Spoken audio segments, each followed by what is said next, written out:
के अंदर हादसे हो जाते हैं। ठीक है, मैं विपिन जी के पास जाऊंगी और उनसे भी इस पर उनकी प्रतिक्रिया लूंगी। विपिन जी, आज का हादसा बेहद दुखद है और देश के एक एक नागरिक के लिए ये बहुत दुख की खबर है, लेकिन इससे पहले भी कई हादसे हुए, ये हादसा भी हुआ। आगे हम ऐसे हादसे का शिकार ना हो तो प्रश्न सबके जहन में है कि कहां चूक हो गई। निश्चित बात है, बहुत बड़ी ये त्रासदी हुई है और यहाँ पर भले ही जो भी कॉम्पनसेशन की घोषणा हो रही है, देखिए वो जो जिन लोगों ने अपने परिजन को खोया है वो वापसी नहीं हो पाएगी, वो जख्म कभी बड़ा वक्त लगेगा उनको भरने में। तो निश्चित बात है कि ये सवाल इस समय उठेंगे कि यहाँ पर एक तरफ जब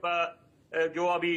मेरे से पहले जो वरिष्ठ पत्रकार महोदय बात कर रहे थे, निश्चित बात है कि यहाँ पर जांच पड़ताल भी होनी चाहिए और क्या कारण है कि यहाँ पर तीन बातें हैं कि देखिए 787 की एक बात है, 777 की एक बात है, 737 की एक बात है, और यहाँ पर जब ट्विन इंजन है, सबसे जरूरी बात है, मैं चाहता हूं आपके दर्शकों तक ये बात पहुंचे कि जब ट्विन इंजन है यहाँ पर, उसके बावजूद ये अगर हादसा हो रहा है तो इसका मतलब है कि यहाँ पर ये जांच का विषय बन जाता है। और भले ही हम लोग उसको तकनीकी भाषा में बोले कि प्रोपल्शन सिस्टम फेलियर हुआ है, तो जो भी बात है यहाँ पर कि टेक ऑफ के समय और कुछ मिनटों में अगर ये हादसा हो रहा है और इसमें लोग मारे जाते हैं जितने यात्री हैं, और पहले भी देखिए बड़ी जरूरी बात मैं बोलूंगा कि पहले 60% जो ये हादसे हुए, विमान हादसे हुए हैं, तो वो लैंडिंग के समय या टेक ऑफ के समय हुए हैं। तो इसका मतलब है कि सोच उस दिशा में क्यों नहीं गई। और कुछ वर्ष पीछे जाए, जब 1973 में यहां पर जब मिग 21 लेके आए थे, उनका एक पूरा फ्लीट था, तो कुछ कितने हादसे हुए, उसके बाद कितने पायलट्स विमान हादसों में उनकी मौत हुई, तो वहां पर उसको बोला गया कि यहाँ पर ये जो मिग 21 है ये फ्लाइंग कॉफिन्स हैं। और मुझे दुख होता है बोलते हुए उस शब्द का, फ्रेज का, विडो मेकर। तो अपने आप में इसका मतलब है कि फिर वो अलग बात है कि उसको फेस्ड मैनर में उसको बोल दिया बिल्कुल फेस्ड आउट कर देंगे 2025। तो यहाँ पर ये सोच क्यों नहीं जाती कि एक तरफ जब दावा करते हैं कि अगर हम बोइंग ड्रीमलाइनर की बात करें खास तौर पे कि तकनीकी इसमें इनोवेशन थी और ये बिल्कुल फ्यूल एफिशिएंसी था, तो उसके बावजूद अगर ये हादसा हो रहा है और यहाँ पर किसी को पता था नहीं कि ये आखिरी इनकी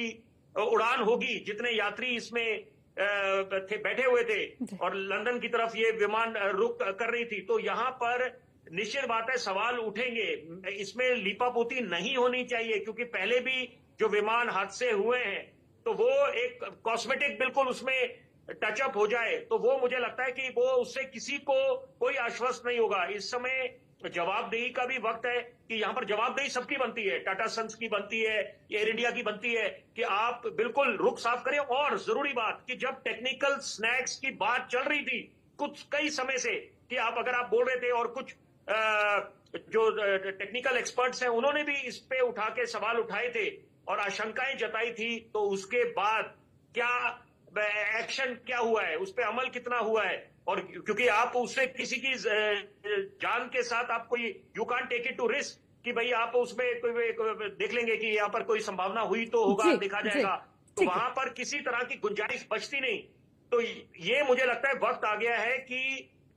कोई ऐसी नजीर पेश करने की। और निश्चित बात है कि यहाँ पर जो ये हादसा हुआ है उससे अंतर्राष्ट्रीय पटल पे भी एक संदेश जाएगा कि यहाँ पर हम लोग जो जितने कोलैबोरेशन करते हैं और जित बड़े बड़े दावे करते हैं यहाँ पर कि जी एरोस्पेस इसका मैन्युफैक्चरर है इस इंजन का, तो सवाल जवाब सबसे पूछे जाएंगे। पहले यूनियन कार्बाइड वाली जो घटना हुई थी, भोपाल गैस ट्रेजेडी, उसके बाद कितने सवाल उठे थे कि किसके खिलाफ कार्रवाई हुई है। तो ये मुझे लगता है कि वक्त है इस समय की जवाबदेही का, पारदर्शिता का, ताकि एक आम आदमी को संदेश मिले कि सही मायने में ये नया हिंदुस्तान है। बिल्कुल, देखिए विपिन जी, निश्चित तौर पर आपकी बात सही है। और हमारे साथ एसोसिएट एडिटर हैं ब्रजेश श्रीवास्तव जी, उनके भी कुछ सवाल आपकी तरफ मुड़ेंगे, लेकिन उससे पहले एक सवाल मेरा भी। ब्रजेश जी, जैसे विपिन जी इस बात का जिक्र करें कि ऐसे मामलों पर हमारी याददाश्त कमजोर नहीं होनी चाहिए। बार बार हादसे होते हैं, बार बार इन हादसों का शिकार होते हैं हमारे देश के बेकसूर नागरिक, और इस बार जो हुआ वो सबसे खतरनाक था। तो ऐसी चीजों पर हमें लगता है कि याददाश्त कमजोर नहीं, तेज होनी चाहिए कि जो पहले गलती हुई वो ना हो। जैसे उन्होंने जिक्र किया टेक ऑफ की बात हो या लैंडिंग की, आमूमन ज्यादा हादसे उस वक्त देखे जाते हैं। और ये तो और भी विचित्र है कि कुछ ही सेकंड और मिनटों के अंदर हादसा हो गया टेक ऑफ करने के